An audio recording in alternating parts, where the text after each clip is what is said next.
My girlfriend screamed, "You're too clingy. Give me space." Because I asked where she was at 3 a.m. I said, "Okay." I blocked her number, packed my stuff while she slept, and moved to another state without a word. 3 years later, she found me, and then, I, 26 male, still remember the exact moment everything broke. It was 3 a.m. on a Thursday. I woke up and she wasn't in bed. Not the first time, but something felt off. Her phone was going crazy with notifications downstairs.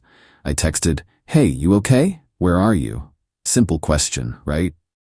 Worried boyfriend checking in at 3 a.m. when his girlfriend of 2 years vanished without a word. My phone exploded with a call 30 seconds later. "Are you serious right now?" She was screaming, actually screaming. "You're checking up on me at 3 a.m.? Do you have any idea how suffocating you are? I just woke up and you weren't here." I was worried. "No, you're controlling. This is exactly what I'm talking about. You're always breathing down my neck, always asking questions, always needing to know everything. I can't do this anymore." My brain was still foggy from sleep. "Do what?" "You're too clingy. I need space. God, why can't you just give me space?" The line went dead. I sat there in our apartment, in the dark, phone in my hand. 2 years together, living together for 8 months. And I was too clingy. For asking where she was at 3 a.m. Something in me just clicked off, like a switch. I looked around the apartment. Most of the furniture was mine from my previous place. The lease was in my name because her credit was garbage. I paid 70% of everything because she was between jobs for 6 months. "Okay," I said out loud to the empty room. She came home at 6:23 a.m. I pretended to be asleep. She slipped into bed like nothing happened, smelling like cigarettes, and something else I didn't want to identify. Her phone never stopped buzzing. I waited until she was completely passed out. Then I got to work. Called my boss at 8 a.m. "Family emergency. Need to take my vacation days starting today." He was cool about it, asked if everything was okay, told him I'd explain later. Didn't really plan to. Called my buddy who owed me like 5 favors. "I need your truck and your muscles today. I'll pay for gas and buy you whatever you want." He showed up at 10 a.m. She was still dead asleep, probably hungover from whatever the heck she was doing all night. We moved fast. Every piece of furniture I owned went into that truck. My clothes, my electronics, my kitchen stuff, everything. My buddy didn't ask questions, just kept loading boxes. I left her stuff. Her clothes, her makeup, that expensive hair straightener she just had to have, that I paid for. Even left the bed since she was sleeping in it. Not my problem anymore. Took all my documents, birth certificate, passport, everything. Canceled my name from the utilities right there on my phone while my buddy drove the last load to his place for storage. Went to the bank. We had kept separate accounts, thank God, but I'd been Venmoing her money for groceries and gas every week. Canceled my Venmo, deleted the app, changed my phone number at the carrier store. New SIM card, new number. Done. Then I did something crazy. Remember how I said I'd been planning to propose? Yeah, I was that stupid. Had a ring and everything. $4,200 I'd saved up over a year. Went straight back to the jeweler, explained the situation. Took a hit on the return, but walked out with $3,100 in cash. Used that money and my savings to put a deposit on an apartment in another state. Had a job offer there I'd turned down 6 months ago because she said she couldn't leave her friends. Called them back. Position was still open. Started in 2 weeks. The whole operation took 11 hours. By 9 p.m. I was gone. No note, no explanation, no goodbye. She wanted space? She got infinite space. Blocked her number before the new SIM card even activated. Blocked her on everything, social media, email, all of it. Blocked her friends, her sister, everyone. Slept at my buddy's place that night. He kept looking at me like I'd lost it. "You good, man?" "Yeah," I said. And weirdly I was. Felt nothing. Just done. Drove 15 hours the next day to my new city. Started my new job 2 weeks later. New apartment, new life, new phone number. Completely clean break. That was 3 years ago. Update 1. Life was actually pretty decent. The new job paid better, made new friends. Started seeing someone about 8 months ago. Nothing serious but healthy. Went to therapy for a while, worked through my trust issues. Bought decent furniture. Lived alone and liked it. Then last Tuesday, I'm at a coffee shop near my office doing some work on my laptop.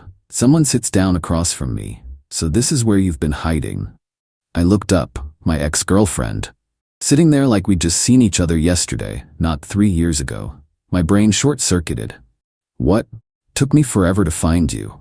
You just vanished, changed your number, deleted everything. Do you have any idea what you put me through? I closed my laptop. How did you find me?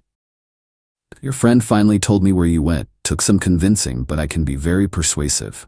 She smiled like this was cute. We need to talk. No, we don't. I started packing my stuff. She grabbed my wrist. Yes, we do. You left. No explanation. No nothing. You just disappeared like a coward. You told me I was too clingy and needed space. I gave you space. That's not what I meant, and you know it. I was just stressed that night. At 3 a.m., when you weren't home? Her face twitched. I was with friends. Girls' night ran late. Cool. Enjoy your space. I pulled my wrist back and stood up. Wait. She stood too, voice getting loud. People were staring. I'm pregnant. The coffee shop went quiet, or maybe that was just my ears ringing. Congratulations. I'm sure the father will be thrilled. You're the father. I actually laughed. Couldn't help it. Math doesn't work. We broke up 3 years ago. That would make your pregnancy roughly 1,095 days along. Pretty sure that's a record. Don't be stupid. It's from before. I didn't find out until... Stop. I held up my hand. I'm not doing this. Whatever scam you're running, find someone else. It's not a scam. The baby is 2. I have a 2-year-old son and you're his father. Okay, that changed things. Not that I believed her, but now there was a timeline that technically worked. Show me. What? Show me a picture, birth certificate, something. She pulled out her phone, hands shaking, showed me a photo. Kid looked like any random 2-year-old. Brown hair, blue eyes, could have been anyone's. Birth certificate says father unknown, she added. I didn't know where you were, but he's yours. I know he is. DNA test, set it up. If the kid is mine, we'll figure it out. If not, lose my number. Again. Are you serious? After everything you put me through, you're questioning. You showed up after 3 years claiming I have a kid. Yeah, I'm questioning it. DNA test or we're done here. She went quiet, doing that thing where her jaw clenched. Fine, but when it comes back positive, you owe me 3 years of child support, backdated. If it comes back positive, lawyers will figure out what I owe, not you. I walked out, got in my car and sat there for 20 minutes, hands shaking. A kid? After 3 years, the timing was technically possible. We'd broken up right before I left, so if she was already pregnant when I ghosted, no, something felt wrong. Really wrong. I called my buddy from back home. Hey, weird question. Did my ex ever call you asking where I moved? Dude, she called me like 80 times over 6 months. I told her I didn't know. You said she finally convinced you. Pause. No, I never told her anything. Haven't heard from her in like 2 years. So she lied about how she found me. Great start. Update 2. She texted me from a number I didn't have blocked. DNA test scheduled for Saturday 2 p.m. Be there or I'm filing for child support without you. Cool. More threats. I responded, send me the address and lab name, I'll verify it's legitimate. She sent a place I'd never heard of. Googled it. Quick results DNA lab. Fast, affordable, confidential. Red flags everywhere. Website looked sketchy. Reviews were either 5 stars or 1 star. Nothing in between. I called a lawyer friend. Don't go to that lab, he said immediately. Schedule your own test through a certified facility. Court admissible results only. So I texted her back. Not using that lab. Here's a list of 3 court-approved facilities. Pick one, and I'll meet you there. Her response, are you serious? I already paid for this one. You can't just change everything to suit you. You're so controlling. There it was. That word again, controlling. Court-approved lab or no test? Your choice. She called me 12 times. Didn't answer. Then her mother called from a number I also didn't have blocked. You need to stop playing games with my daughter. She's been through hell raising your child alone while you lived it up in another state. Hi. This is the first I'm hearing about any child. I'm happy to take a DNA test through a legitimate facility. If you know where I am, you know I have a job and stability. If the child is mine, I'll handle my responsibilities through lawyers and courts. She doesn't want lawyers. She just wants you to be a father. Then she should have told me 3 years ago. Now everything goes through official channels. If you'll excuse me. You owe her. Do you know what she went through? Pregnant and abandoned, she had to move back in with us. She couldn't work. Her whole life fell apart because of you. She told me I was too clingy and needed space. I gave her exactly what she asked for. She was scared. She didn't know how to tell you about the baby. You traumatized her with your jealous, controlling behavior. This was fascinating in a horrible way. 3 years later, and suddenly I was the villain. The controlling, jealous boyfriend who traumatized her. Not the guy who got screamed at for asking a simple question at 3 a.m. "Ma'am, I'm hanging up now. Tell your daughter to pick one of the labs I sent or we're done." She picked one. Finally. Saturday morning, 11 a.m. Court-approved facility with proper chain of custody procedures. I got there 30 minutes early. She showed up 10 minutes late with her mother and a guy. Boyfriend? Baby daddy? No idea. The kid was there. Cute kid, actually. Looked tired and confused. Kept asking, "Who's that about me?" "This is someone we need to talk to," she told him. The lab tech explained the process. Cheek swabs, proper documentation, results in 3 to 5 business days. The kid started crying when they tried to swab him. She got annoyed. "Stop being difficult. Just open your mouth." The kid cried harder. I don't have experience with kids, but even I knew you can't just yell at a crying 2-year-old and expect compliance. The tech offered to try again in a few minutes. We waited in awkward silence. Her mother kept glaring at me. The boyfriend kept scrolling his phone. Finally got the swabs done. I provided mine. Signed all the paperwork. They said results would be emailed. As I was leaving, she followed me to my car. "When this comes back positive, we need to talk about money." "Through lawyers." "Stop saying that. I don't want lawyers involved. I just want you to help support your son. If he's mine, I will. Properly. Legally. Not whatever under-the-table arrangement you're trying to set up." "You're still controlling everything. This is exactly why I needed space from you." I turned around. "You vanished at 3 a.m. and screamed at me for asking where you were. Then I left and you had 3 years to reach out through legal channels if there was actually a child. You chose now. You chose showing up randomly. You chose a sketchy DNA lab first. So yeah, I'm controlling the situation by making sure everything is legitimate and documented. Deal with it. You're going to regret this. When you see how much child support costs, when you see what you missed, you're going to regret being such a jerk. Maybe. Or maybe I'll regret wasting 2 years on someone who thought screaming at me at 3 a.m. was appropriate communication." Her mother came out then. "Leave my daughter alone. You've done enough damage." I got in my car and drove away. Spent the rest of the weekend feeling weird. If the kid was mine, my life was about to change dramatically. If he wasn't, this was an insane scam attempt. Wednesday afternoon, the email came. I was in a meeting, but I excused myself to the bathroom to read it. Results. 0% probability of paternity. Not mine. Not even close. 0%. I forwarded the email to the lawyer friend. "What now?" He called me immediately. "She tried to commit paternity fraud.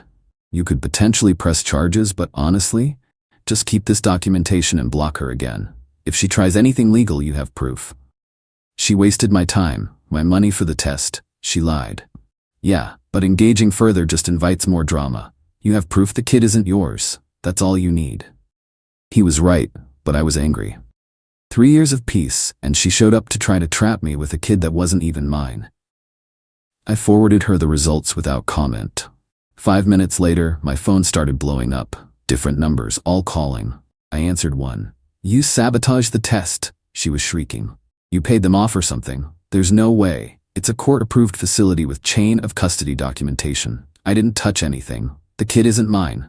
We're done." "No. We are not done. You owe me for the 3 years I spent. You spent 3 years lying. Goodbye." I hung up and blocked every new number that called. Changed my number again that afternoon. New SIM card, new number, messaged only the people who needed it. Cost me $35 in an hour of my time. Worth it to never hear from her again. Update 3. Thought that was the end. Spoiler alert, it wasn't. 2 weeks later, I got served at work. A process server showed up at my office with papers. Lawsuit. She was suing me for emotional distress and financial damages stemming from abandonment during a vulnerable time. She was claiming $45,000. Broke it down as $15,000 for emotional trauma from abandonment, $10,000 for medical expenses related to stress-induced conditions, $20,000 for lost wages and career opportunities due to psychological damage. My boss was super cool about the process server thing, but I was humiliated. Got served at work. In front of colleagues, I immediately called a lawyer. Real one this time, not just my friend. Attorney specialized in this kind of garbage. She read the papers and actually laughed. This is one of the weakest cases I've seen. You weren't married, you weren't living together under common law, and you had no legal obligation to notify her of your relocation. She's grasping at straws. Can she actually win? Highly unlikely. But we need to respond and defend. It'll cost you some money, but probably less than engaging in this circus would cost emotionally. Cost me $2,500 up front for the lawyer. Whatever. I wanted this done properly. The lawyer sent a response that included the DNA test showing the child wasn't mine, documentation that she tried to use a non-certified lab first, text records of her calling me controlling, I'd kept screenshots, proof that I'd maintained steady employment and had legitimate reasons for relocating. We also filed a counterclaim for attempted paternity fraud and harassment. Her lawyer, some discount guy she found, tried to argue that I owed her because I'd been financially supporting her during the relationship and she'd become dependent on that support. My lawyer's response basically said, helping pay bills during a relationship doesn't create a legal obligation after it ends. People break up. That's life. The case dragged on for 6 weeks. Discovery was interesting. She had to provide evidence of her stress-induced medical conditions. Submitted some therapy bills and receipts for anxiety medication. My lawyer found her social media. She'd forgotten to make it private. Posts from 2 weeks after I left showed her at parties, concerts, bars. Living my best life finally, was one caption. Another, single and free. Thank God that's over. Didn't exactly scream traumatized by abandonment. We showed up to court for the hearing. She wore a conservative dress, looked sad, kept dabbing her eyes. Her mother was there for support. The boyfriend wasn't. Her lawyer went first. Whole sob story about how I'd emotionally abused her during our relationship by being possessive and controlling, then cruelly abandoned her when she needed me most. The judge asked, did your client ever attempt to contact him through proper legal channels? File a missing person report? Her lawyer stuttered. Well, no, but did she know where he worked, where he grew up, any family contact information? She tried to find him, but he'd blocked her. Blocked her on social media is not the same as being unreachable through legal means. Continue. They tried to make the pregnancy thing work even though DNA proved the kid wasn't mine. Claimed I'd caused her emotional distress during that vulnerable time, regardless of paternity. Judge was not impressed. Then my lawyer presented our side. Clean, simple timeline. We dated. We lived together. I paid most bills. She stayed out until 6 a.m. and screamed at me for asking where she was at 3 a.m. I legally ended our cohabitation by removing my belongings from my apartment. I relocated for a job opportunity. 3 years later, she ambushed me with a false paternity claim. When proven false, she filed a frivolous lawsuit. My lawyer presented the social media posts showing her living her best life weeks after I left. Presented text records of her calling me controlling. Presented the DNA results. The judge looked tired. Ma'am, people end relationships, sometimes suddenly. That's not illegal. You were not married. You had no children together. He had no legal obligation to maintain contact or provide support after ending the relationship. Your claim of abandonment has no legal merit. But he just left. No explanation. I had rights. The judge actually removed his glasses. You had the right to a relationship that both parties wanted to be in. He exercised his right to end it. Case dismissed. Then he looked at our counterclaim. As for attempted paternity fraud, I'm inclined to believe there was an attempt to deceive. However, I don't see malicious intent that rises to criminal level. I'm ordering the plaintiff to pay defendant's legal fees, $2,500. She gasped. I don't have $2,500. You should have thought about that before filing a frivolous lawsuit. You have 90 days. Dismissed. Outside the courthouse, her mother started yelling at me.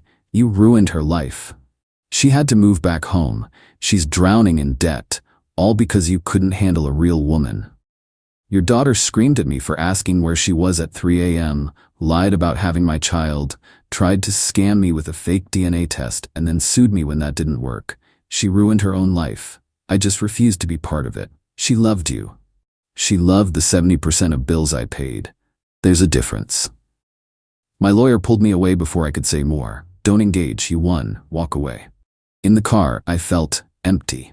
Not happy, not sad, just tired. This whole thing had cost me time, money, emotional energy. 3 years of peace disrupted because she thought she could manipulate me one more time. The $2,500 in legal fees she owed me, never saw a dime. She filed for bankruptcy 6 months later. Found out through my lawyer friend, who kept tabs on the case number out of curiosity. Last I heard through the grapevine, mutual friend who didn't know our history, she'd moved back to our hometown, was engaged to some guy, and was apparently still telling people I'd abandoned her when she needed me most. Some people never learn. Never take accountability. Just stay bitter and entitled forever. As for me, changed my number one more time after the court case. Deleted all social media except a private account with like 15 people on it. Made it as hard as possible to be found. Been with my girlfriend for a year now. Healthy relationship. Actual communication. When she's out late, she texts me. When I ask where she is, she tells me without screaming about being controlled. Turns out that's possible. Who knew? Never told her the full story. Maybe someday. For now, it's just a weird chapter in my past. The time my ex tried to baby trap me 3 years after I ghosted her, and somehow I ended up in court for abandonment. Still have the court documents. Kept them, just in case she ever tries again. Proof that I owed her nothing then. Owe her nothing now. You want space? Be careful what you wish for. Some people take you seriously.